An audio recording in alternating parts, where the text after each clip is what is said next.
नीतीश कुमार को आप PM material मानते हैं क्या? एकदम मानते हैं, क्यों नहीं मानते हैं। लालू यादव पिछड़ों के मसीहा कुछ दिन के लिए रहे। आपके चुनाव में क्या क्या परेशानियाँ आई थी जब आप 1985 में चुनाव लड़े थे? तो सामाजिक रूप से दबाने के लिए, राजनीतिक रूप से कमज़ोर करने के लिए 7 अपहरण केसों में फंसाया गया। आपके ऊपर भी हमला हुआ है क्या कभी? आपके ऊपर भी कोई आपराधिक केस है क्या? बूथ लूटने का प्रक्रिया चल रहा था, बूथ लूट लिया जाता था। और आप भी लूटपाट किए थे क्या? नीतीश जी के बारे में लोग कहते हैं कि नीतीश कुमार पलटू राम है, हमेशा उलटते पलटते रहते हैं। और आज का माहौल दूसरा है।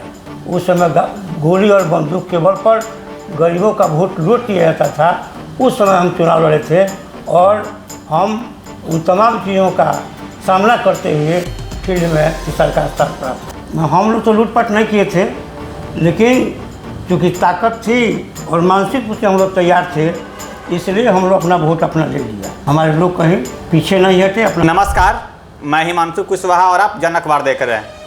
आज अचानक से नीतीश कुमार जी के सबसे पुराने साथियों में से एक देवेंद्र सहनी से मुलाकात हुई। सहनी जी, सबसे पहले स्वागत है आपका। सभी चैनल के दर्शकों को नमस्कार और आपको धन्यवाद। आप नीतीश कुमार जी के साथ कब से जुड़े हुए हैं? देखिए, लोकदल पार्टी के हम कर्पूरी जी के शिष्य हैं और 1974 के मूवमेंट में हम उनके साथ रहे। 1974 में जो आपातकालीन स्थिति लागू हुई इंदिरा गांधी के द्वारा, उसमें हम लोग सक्रिय योगदान दिया है और उस समय से लोकदल पार्टी में रहे हैं। उस समय बिहार प्रदेश के युवा लोकदल के अध्यक्ष थे निर्देश जी, और हम लोग जिला में काम करने वाले लोग थे। उनसे अच्छा संबंध उसी समय से हुआ है। मैं 1985 में कर्पूरी जी के पार्टी लोकदल से हरसिद्धि विधान क्षेत्र का उम्मीदवार बना और चुनाव लड़ा। उसमें हमको तृतीय स्थान प्राप्त हुआ। जबकि आज का माहौल दूसरा है। उस समय गोली और बंदूक के बल पर गरीबों का वोट लूट लिया जाता था। उस समय हम चुनाव लड़े थे और हम उन तमाम चीज़ों का सामना करते हुए फील्ड में सरकार स्थान प्राप्त। आपके ऊपर भी हमला हुआ है क्या कभी? हमारे ऊपर हमले की साजिश हुई है। यहाँ कर्पूरी जी जब भी आते थे तो बोलते थे कि पूर्वी चंपारण सामंती जिला है और एक पलामू जिला का नाम रखते थे। यहाँ सामंती राज था। सामंत लोग गरीबों को दबाते थे, तंग करते थे, सामाजिक स्तर पर उनका दोहन होता था। उसके माध्यम से हमारे कुछ साथियों के साथ भी और मेरे साथ भी साजिश हुई है, जिसका मैं सामने। आपके ऊपर भी कोई आपराधिक केस है क्या? इस जिले में अपराधी लोग पैदा हुए और गैंगवार चला, जिसमें 2-3 जातियों के लोग प्रमुख रूप से थे। एक कौन कौन जाति थे? उसमें देवेंद्र दुबे थे, एक विनोद सिंह थे, एक छोटलाल सहनी थे। और इन लोगों में गैंगवार हुआ।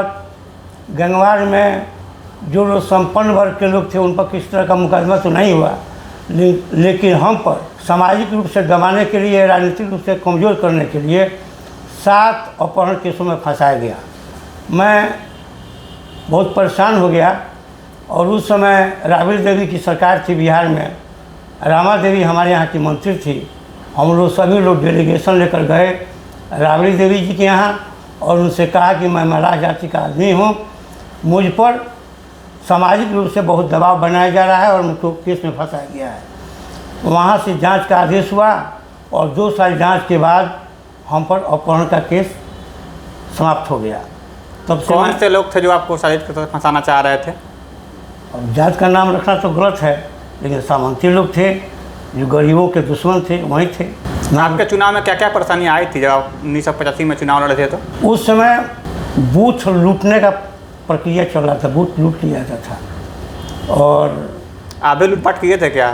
हम लोग तो लूटपाट नहीं किए थे, लेकिन चूँकि ताकत थी और मानसिक रूप से हम लोग तैयार थे, इसलिए हम लोग अपना वोट अपना ले लिया। हमारे लोग कहीं पीछे नहीं हटे, अपना वोट गिरा देते। 1985 के बाद भी कभी आपको मौका मिला है क्या चुनाव लड़ने का?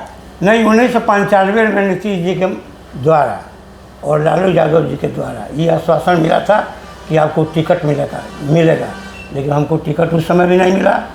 2000 में जब जनता दल, जब समता पार्टी यूनाइटेड में बदल गई तो 2000 में शरद यादव जी थे, उनसे बात हुई। उस समय कैप्टन निषाद भी हम लोग के पार्टी में थे। वहाँ चर्चा चली थी, लेकिन उस समय भी नहीं मिली। और उसके बाद लगातार मैं 2 बार MLC में और 1-2 बार राज्यसभा में हमेशा मैं करता चला आया हूँ। अच्छा, कैसे पता कि आप कटते चले हैं, आपका नाम उसमें है, कैसे पता चला आपको कि हाँ आपका नाम था उसमें? देखिए, इस पार्टी में 10 साल तक आरसीपी बाबू बहुत प्रभावी आदमी थे पार्टी के अंदर, दल के अंदर।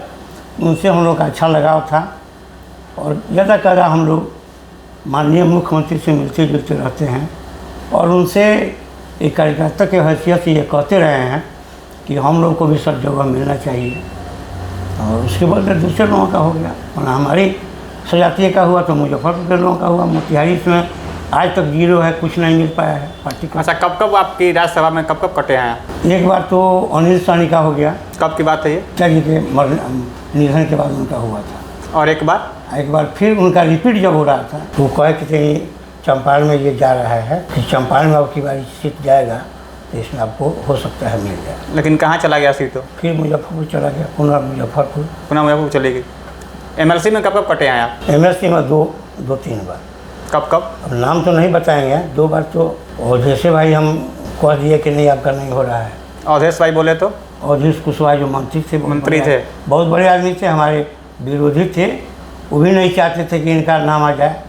महेश्वर सिंह थे, वो हमारे विरोधी थे। सब कोई मिलकर हमारा विरोध किया है जिला में। नीतीश जी के बारे में लोग कहते हैं कि नीतीश कुमार पलटू राम है, हमेशा उलटते पलटते रहते हैं। जो लोग कहते हैं वही खुद पलटू राम है। नीतीश जी तो अपने जगह पर हैं, मुख्यमंत्री हैं, लेकिन अपने स्वास्थ्य से कभी भाजपा आती है, कभी राजा रहता है। उन लोगों का अपना मलाई खाना है, तो उसमें नीतीश कुमार का कहाँ? नीतीश कुमार कहाँ किसी को कहते हैं कि आप आइए? लोग खुद आते हैं और जाते हैं। तो पलटू राम तो वो हैं जो आते और जाते हैं। नीतीश कुमार तो अस्थिर हैं, कांस्टेंट हैं, वो कहीं पलटू राम नहीं है। आप बता रहे थे कि आप कर्पूरी जी के साथ काम किए हैं और कर्पूरी जी के नीचे नीतीश कुमार भी काम किए हैं, लालू जी भी काम किए हैं एक साथ, और उन्होंने दोनों आदमी के रास्ते अलग अलग हो गए। आप नीतीश कुमार के साथ जाना क्यों पसंद की? आप लालू यादव के साथ जाना क्यों नहीं पसंद की? देखिए, सबसे बड़ी बात है भरोसा। हमको नीतीश कुमार पर बहुत भरोसा था कि वो समाजवादी हैं, और जब पार्टी टूटी तो 2 मुद्दे पर पार्टी टूटी थी। एक मुद्दा था भ्रष्टाचार का और जंगल राज का, और दूसरा कर्पूरी फार्मूला का जो आरक्षण था, जिसमें हम लोगों को कर्पूरी जी ने वर्गीकरण पर आरक्षण दिया, उसको लालू यादव तोड़ना चाहते हैं। लालू यादव के बारे में तो कहा जाता है कि वो पिछड़ों के मसीहा हैं। नहीं, लालू यादव पिछड़ों के क्यों खिलवाड़ करेंगे? वो कहते हैं कि हमारे मरने पर आरक्षण खत्म होगा। सुनिए, लालू यादव पिछड़ों के मसीहा कुछ दिन के लिए रहे, बाद में उनका सिद्धांत बदला, वो बदल गए, माई और दाढ़ी के फेर में पड़ गए। माई और हाड़ी और दाढ़ी एगो फार्मूला लो निकाला कि जब तक रहेगा तब तक हम राज करते हैं, ज़्यादा मुस्लिम। और इसी में हम लोग का विश्वास टूट गया। हम लोग ये समझते थे कि नीतीश कुमार जी समाजवादी हैं और सबों को जोड़ कर चलते हैं, और ख़ासकर उनकी भूमिका आरक्षण के सवाल पर बहुत ज़बरदस्त तरीके से हम लोग के साथ थे, इसलिए हम लोग का विश्वास बढ़ा उनके साथ। अच्छा, आप कह रहे हैं कि लोग अपने स्वार्थ के लिए आते जाते हैं। लोग का ये मानना है कि 2015 में जो चुनाव हुई थी विधानसभा की, उसमें लालू यादव का जो वोट बैंक था और नीतीश कुमार का चेहरा था, तो भाजपा को इतनी ज़बरदस्त हार मिली थी। इस पे आप क्या कहेंगे? तो वोट का जो वोट तो सबका अलग अलग बटा हुआ है। वोट का अगर समीकरण ठीक नहीं रहता तो नीतीश कुमार को कौन पूछता? नीतीश कुमार को तो लोग कहता था कि 2 से 3 सीटें इनको आएगा 15 में, अभी 24 में चारों तरफ 2-3 गो तो सीटें आ रहा है। अब 12 को आया, बराबरी का दर्जा मिल गया। अगर वोट उनका नहीं रहता तो इनको 12 को सीट मिल जाता है। इनका वोट चुपवा वोट है, गरीब का वोट है, शोषित का वोट है, अति पिछड़ा का वोट है, और जो दलित जो महिला है उसका वोट है। उसका वोट से बिहार में राजनीति करते हैं और बिहार में विकास करते हैं। इनका वोट बोलता होता नहीं था, मन नहीं है। प्रशांत किशोर कह रहे हैं कि हमारी सरकार बनेगी तो 1 घंटे में शराबबंदी खत्म कर देंगे। शराबबंदी आपके हिसाब से सही या गलत है? सुनिए, शराबबंदी नीतीश कुमार जी अपने मन से नहीं किए हैं। जीविका दीदी लोगों का ये प्रोग्राम था, ये डिमांड था, और जनहित में उन्होंने फैसला लिया कि नहीं, ये लागू होना चाहिए। और लागू होने से बहुत तरह की बात ठीक हुई है। समाज में अमन चैन काम हो गया, घर परिवार में झगड़ा खत्म हो गया है, लोग अब जो है चोरी डकैती में भी कमी आई है। तो लागू होने से कोई खतरा थोड़े हुआ है, फायदा हुआ। लोग कहते हैं कि बिहार में नीतीश कुमार के आने के बाद काफ़ी हद तक अफसरशाही बढ़ गई। इस पर आप क्या कहेंगे? अफसरशाही रहेगा, उसको ख़त्म नहीं किया जा सकता। लेकिन जो लोग ये कहते हैं कि अफसरशाही बढ़ गया, बिना अफसरशाही की सरकार चल नहीं सकती, बिना उसके वही तंत्र है जिसके माध्यम से आप सरकार चलाते हैं और कोई थोड़ी मोड़ी गड़बड़ी होती है तो उसको हमारे नेता ठीक करते हैं, बहुतों पर कार्रवाई होती है, कार्रवाई हुई है। अच्छा, बिहार में कहा जाता है कि नीतीश कुमार ने काफ़ी विकास किया, उनके नाम के पहले विकास पुरुष लगाया जाता है, विकास पुरुष नीतीश कुमार।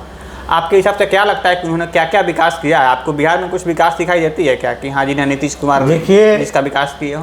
कर्पूरी ठाकुर जो थे नेता, उनके अंदर ये थी भावना कि बिहार का विकास किया होना चाहिए, क्या कि वो जंजल के नेता थे, अपने लिए कुछ नहीं किए और न अपने लिए कुछ रख कर गए। उसी ढंग से 5 के पहले तो कोई विकास नहीं था, विकास नाम का चीज़ दिखता नहीं था, लेकिन जब से नीतीश कुमार जी आए हैं तब से हर क्षेत्र में विकास हुआ है, हर क्षेत्र में विकास हुआ है और ये धारा आगे तेज बढ़ती जा रही है। आज ये बिहार ही नहीं पूरे देश में ये चर्चा होती है और दुनिया में भी चर्चा होती है कि बिहार में नीतीश कुमार ने विकास किया है और ये देखने को मिलता है, देखते हैं। नीतीश कुमार को आप पीएम मटेरियल मानते हैं क्या? एकदम मानते हैं, क्यों नहीं मानते हैं। उनका जो अनुभव है, जो प्रशासनिक क्षमता है, जो राजनीतिक समय है, उसके आधार पर तो प्रधानमंत्री के काबिल है, उनको होना चाहिए। क्या आप इस बात को मानते हैं कि 2013 में जो भाजपा के साथ गठबंधन टूटी थी, नीतीश कुमार का सपना था प्रधानमंत्री बनने का और नरेंद्र मोदी जी को प्रोजेक्ट किया गया, देन इन्होंने गठबंधन तोड़ लिया? सपना तो सबके अंदर होना चाहिए, ऐसा कोई बात तो नहीं है। सपना नहीं रहेगा तो राजनीति नहीं होगी। अगर उनके पास सपना है और क्वालिटी उनके अंदर है तो ये सपना कोई नाजायज़ थोड़े है, जायज़ है। अच्छा, 2022 में नीतीश जी पुनः आरजेडी के साथ आ गए और चर्चा चल रही थी कि वो इंडिया गठबंधन की तरफ से प्रधानमंत्री पद के उम्मीदवार हों, लेकिन ऐसा हुआ नहीं, वो पुनः फिर एनडीए में वापस चले आए। आपको क्या लगता है कि वापस आने का कारण क्या था? देखिए, इंडिया गठबंधन को बनाने वाले नीतीश कुमार थे, अगर वो नहीं होते तो इंडिया गठबंधन का निर्माण भी नहीं होता देश में। पार्टियों के अंदर इतना खींची था कि इंडिया गठबंधन बनता नहीं, उसका श्रेय नीतीश कुमार को जाता है। लेकिन अब नीतीश कुमार को ही माइनस करके कुछ लोगों ने प्रयास किया चलने का, जिसकी वजह से उनको अच्छा नहीं लगा, वो अपना बैक कर गए। ठीक है। आपके पार्टी में चिराग पासवान भी है, 2020 में कहा जाता है कि उनकी ही देन है कि आपकी पार्टी 43 सीट पे चली आई, इस पे क्या कहेंगे? एकदम 100% सही है, उसमें उन्हीं का हाथ नहीं था, भाजपा के लोगों का भी हाथ था। दोनों कंबाइंड होकर हमारी पार्टी को, नीतीश कुमार को कमज़ोर करने का कोशिश किया, कि उनके दल के लोग भी चिराग पासवान के उम्मीदवार बने।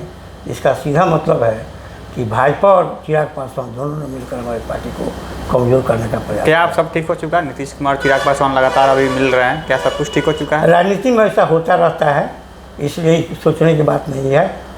राजनीति में ऐसा ही होता है, इसीलिए हम लोग विशेष नहीं सोचते हैं।